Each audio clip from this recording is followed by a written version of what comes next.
Does Tony Khan dislike you? I think, is he taking shots? Is it them?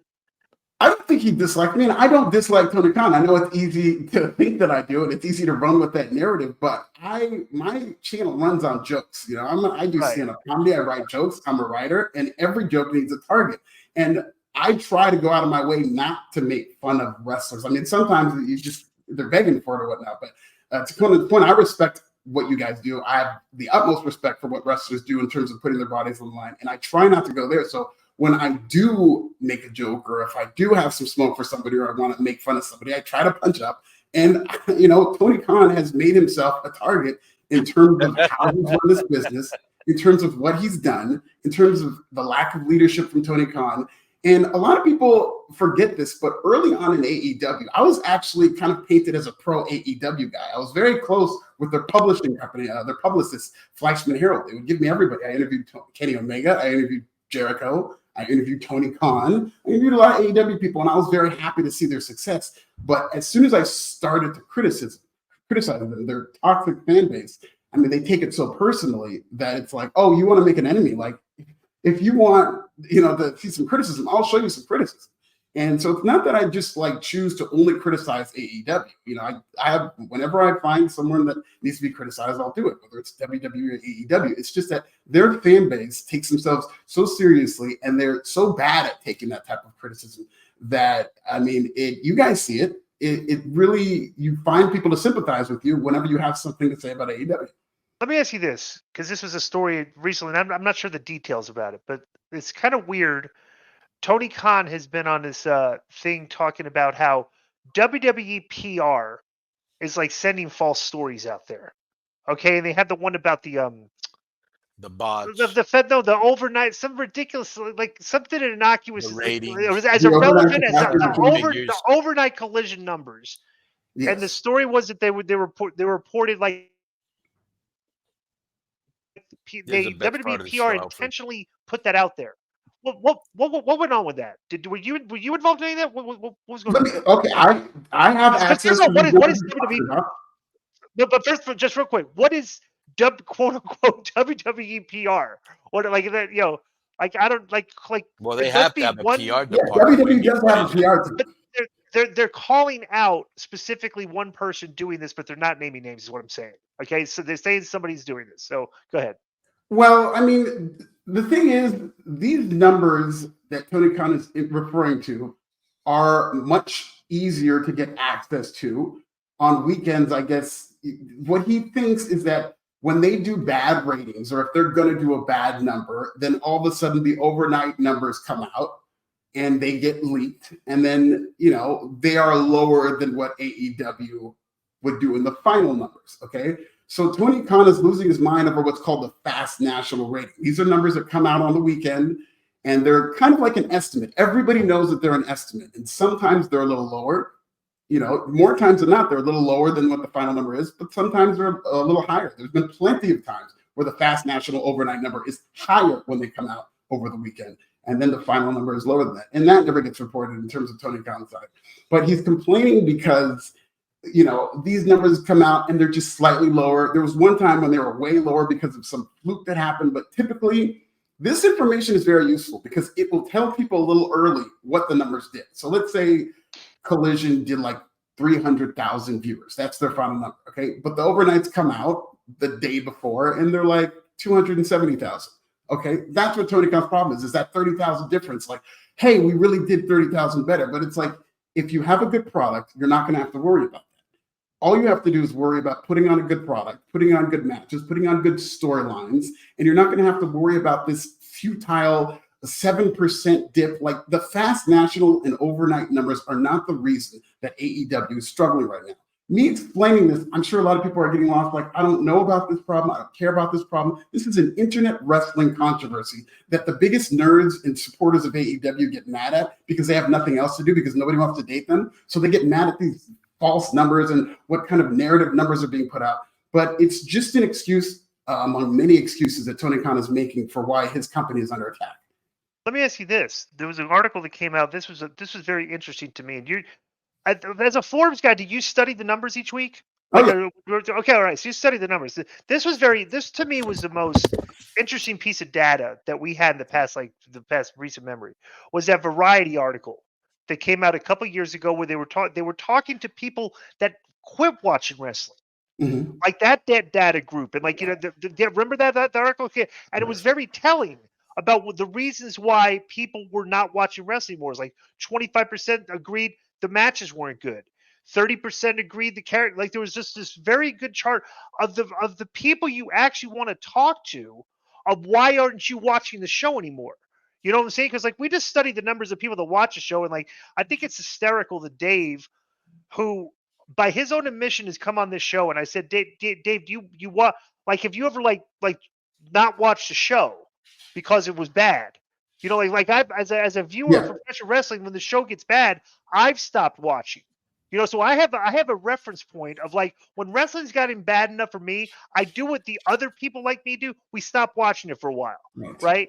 Okay, so I'm in that group, but Dave has never actually changed channel off of the wrestling show to actually contribute to. It's like, okay, I didn't watch this week because I watched something else, but he keeps coming on every week and talking about the competition. I'm like, guy, how could you know anything about the competition if you literally have never watched 1 minute of the competition? It's like, I'll tell you what the competition is. When I was at WCW, I got the minute by when I was the booking committee for like 9 straight months. I got the minute by minutes. Okay, nobody was doing minute by minutes. The dirt sheets are reporting the quarters, right? I was getting the minute by minutes, and I could literally show you base trends for actual wrestlers where they were getting turned off on a regular basis. And the funniest trend was Lex Luger and Buff Bagwell, when they would cut an in-ring promo, for some reason people just tuned out. That was like the one. I don't know what it was, right? but the one that just the basic trends are the only thing that's really truly competition to wrestling during when I was doing it was playoffs, the NBA playoffs, and Monday Night Football. And if you look, all right, well, that's what the target, the demographic, they're all watching that. Right. And to kind of try to paint on a weekly basis that this was competition, it's like, come on, dudes, like. That's not the reason the show was underperforming. It's because the storylines and the matches are not resonating with the fans, period. Exactly. I completely agree with that. And, you know, it's so funny because AEW goes out of his way. And I talk about this all the time on my YouTube channel, Pro Wrestling Bits, shameless plug. But Tony Khan talks about these predatory business practices that are hurting him. And if you know anything about even the recent history of pro wrestling, what WCW had to go through, you lived through it, is 10 times worse than any of the predatory practices Tony Khan is facing. Like, you know, WWE invading on Nitro and then WCW giving away the results on air. It was cutthroat. And what Tony Khan is dealing with right now is nothing compared to that. And it's not the reason that he's struggling. WWE and AEW have the same excuses in terms of the competition they have to deal with. We talked about the Olympics, where WWE was able to finish #1 on cable despite going against the Olympics, and AEW struggled. Another thing was the Stanley Cup. AEW went against the Stanley Cup and lost like 18% of their audience. Their numbers were way down, but their big excuse was the Stanley Cup, whereas WWE aired against, I believe it was a Game 7 of the Stanley Cup, and their numbers went up because they had debuted the Wyatt Six. And the reason their numbers went up is because they promoted for, I think, like 3 months that the Wyatt Six were coming. And so that Monday against the Stanley Cup was the night that they were going to debut the Wyatt Six, and their numbers went up because their story was better, because their fans were more invested. It had nothing to do with fast national numbers. It had nothing to do with competition from sports. And the fact of the matter is, we just saw the Raw number, and it did like 1.9 million, which is unbelievable. And if your stories are good and you have an audience who's engaged, your numbers are going to do well. That's what Tony Khan needs to realize. It's common sense. And the thing about, like, because me, I have a basic argument. You know, the wrestling fans are creatures of habit, and it's like watching a soap opera. A soap opera you watch continuously, that's your habitual, thing. So when you're talking about like every week the competition is like, bro, a soap opera, like people that watch soap opera, the old ladies that sit at 1 o'clock to 3 o'clock in the afternoon watching soap operas, okay, they're not preempted by, like, they're not watching this, like, the Oprah's on or something. They're watching that because that's their habit, Yes. So I just think it's we've seen a lot of disingenuous narratives from the wrestling media, okay, which has come across as excuses but they don't want to make it sound like they're giving excuses to the AEW underperforming, and that's what I just can't say. It's Alfred, like, yeah, go ahead. I have a question. So when AEW started, as you clearly stated before, in a way, WWE cultivated their own competition because they weren't giving the people what they wanted. Okay. Then there was a honeymoon period with Tony, the hip young guy, getting all the the young bucks and all the other guys that people wanted to see. Now that the honeymoon period is over, are people starting within his own AEW community?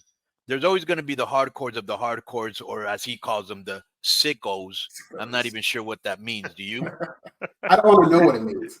Okay. The people that get when you book Ishii versus Minoru Suzuki. That's sick. But yeah, okay. That's what he's talking about. Seriously, yeah. Right. So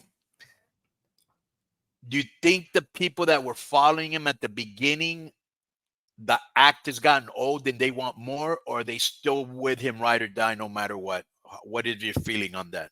There's definitely the ride or dies who have been with him for day one, and they will stay with him. And the longer people stay with him, the less successful their love life is, the bigger of a weirdo they look like, the more of a sicko they look like. But more people have left the ship than are sticking with Tony Khan. And that number is progressively going up. It's because you do see that crossover. Whereas WWE got hotter, AEW started losing steam. And it was because all those disillusioned WWE fans who just wanted something different decided to just leave and start watching AEW. I'm one of those people who watches everything. And I preferred AEW to WWE in the early years just because of how bad the booking was in WWE during that time in 2019.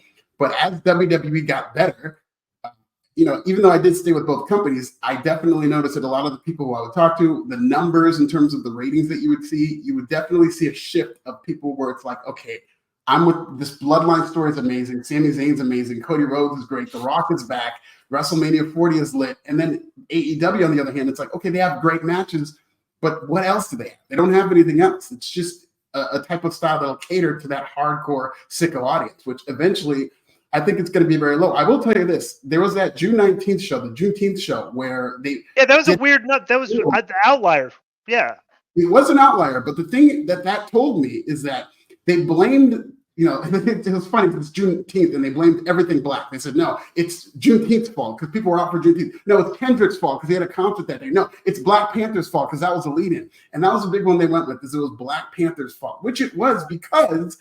The Big Bang Theory gives them this huge lead-in. But that, to me, is a concern for me. And I think that's something that WBD was kind of raising their eyebrows at, in that Juneteenth taught us that AEW needs a huge lead-in from The Big Bang Theory in order to have a successful rating. So that core audience has shrunken in terms of the people who are actually tuning in for AEW and aren't just sticking around because Big Bang Theory was on. And last week, for the first time, Big Bang Theory beat AEW in 18 of 49, which has never happened. And that's very scary. Yeah, wow. This is a show that was recorded how many years ago? Yeah. This is live. Alfred, I'm going to throw this at you too, because nobody talks about this, and this is a narrative that you're talking about it too right now, bro. What if you're in the business, you're a wrestling journalist, but you're not a neckbeard, but you're in it, and we always talk about AEW, all these great matches, stuff, everything, bro. What if these matches aren't as great as everybody thinks they are? Like, what if the work in AEW is not as good as like everybody thinks? And I've watched this show religiously for the past 5 years. I watch every week, and it's getting out of control with some of the things that I think are causing people to change the channel. Everybody and their mother is doing this Japanese forearm spot where they're just hitting each other in the face with forearms, letting the guy every match. And everybody is slapping their thigh to the point they're like lazily slapping it like a play tap and everything. And this is all over the TV now. I think it's contributing to people that the wrestling's supposed to be so great, and they're watching these matches with a lot of this phony stuff in there, and that's also causing them to change the channel. Do you think that has something to do with it? 100%. It's all subjective in terms of what's a great wrestling match. Just because 60-year-old Dave Meltzer says something's a 5-star match, whatever that means, doesn't mean it is. I saw Swerve and Ospreay, and to me, I said, okay, that's the greatest Ospreay match I've ever seen. And people are like, you didn't see Ospreay in New Japan Pro Wrestling against Kenny Omega at Wrestle Kingdom Dome 1670. I don't give about that stuff. Like, who cares about what's that great match? Everybody's going to have their own idea of what a great match is, but you cannot long-term sustain a national wrestling company that is on television after the Big Bang Theory with just quote-unquote great matches. You need to have a reason for why these guys are jumping into each other's arms. Like, this is anecdotal, and people will do this, but like, my girlfriend, God love her, because she hates wrestling, but she'll watch wrestling with me sometimes. And when she watches WWE, she really does get into it. As much as she begrudges wrestling, she loves Rhea Ripley, she loves Sami Zayn. She gets into the character. She likes, she kind of perks up when they're doing the storyline stuff. The trial with the bloodline was piqued her interest. When she watches AEW and these so-called great matches, she says, like, what is this? Is this a circus? Like, is this like a circus wrestling company? Is this like, are these stunts that they're all in on? And she doesn't understand that they're having a wrestling match and they have a feud. She thinks that they're doing this coordinated stunt like it's Cirque du Soleil. And I have to explain, no, it's not. But, that's a perception, right? Yeah, you're absolutely the right. problem is Alfred. Go ahead. Well, I was just going to say, when the first, and I've said this to Conan Diaz before, I was going to tell Alfred, when the first Dynamite aired, I got so many texts and DMs from either friends or acquaintances that were going to give it a shot. Oh, cool. Turner Wrestling again. And everybody almost to a T was like, this looks too fake. There's too much flips and I can't, it looks too coordinated. It looks like Cirque du Soleil, just like you said.